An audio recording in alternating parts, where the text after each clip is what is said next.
तहलके जे मसइलनि जे हल लाइ शहरी एक्शन कमेटी जोड़ी वई आहे। एसटीपी जे मरकज़ी अॻुवाण जाम अब्दुल फताह समीजी जी क़यादत में 25 ऐं 70 रुकनी वर्किंग कमेटी जोड़ी वई। कमेटी में अवामी आवाज़ मीडिया ग्रुप जो सहाफ़ी रमज़ान पीरज़ादो, लाला कादर भुट्टो, वापारी ऐं सिविल सोसाइटीअ जा अॻुवान शामिल आहिनि। एक्शन कमेटी सिहत, सफ़ाई, तालीम ऐं ड्रेनेज समेत ॿियनि मसइलनि जे हल लाइ जाखोड़ ॾींदी। कमेटी शहर जे निज मसइलनि जे हल लाइ जदोजहद जी काल ॾींदी ऐं जाखोड़ पिणु जारी रखंदी। गॾिजाणी में इहो बि फ़ैसिलो कयो वियो त कमेटीअ खे फ़ाल रखण लाइ मुख़्तलिफ़ पाड़नि मां ॿिए शहरनि खे शामिल कयो वेंदो।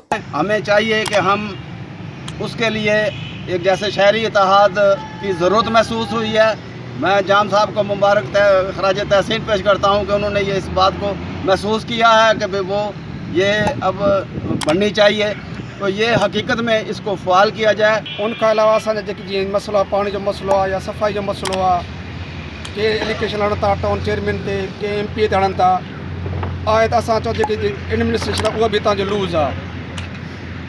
उनखां अलावा त जेके असां चवंदा कमेटी ठाही वेंदी, उनमें जेका असांजी कमेटी हूंदी जंहिंमें टाउन चेयरमैन आहे उन सां मिलंदी, या MP आहे बाबा ठीकु आहे तव्हांखे एतिरा फंड मिलनि था, तव्हां इहे अख़राज किथे कयो था, या MNA आहे उनखे बि चवंदी। बाक़ी रोड इशू थी विया आहिनि, अञा ताईं पार्क जो इहो हाल आहे, या जेको मटीरियल इस्तेमालु थियो असांजे अखियुनि जे अॻियां पियो, अञा हिकिड़ी गाॾी कोन आई आहे, हिकिड़ो माण्हू न आयो आहे, रोड जो हाल ॾिसो था पिया।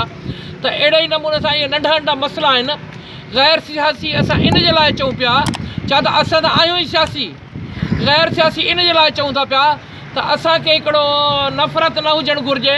अदा मुनीर मार में कमात जेकी कमेटी ठहे, सभु दोस्त गॾु हलनि, अदा असां तो वटि हली आया आहियूं, महिरबानी करे कमु कर। विज़िट कयो अवामी आवाज़ मीडिया ग्रुप जी वेबसाइट awamiawaz.bk।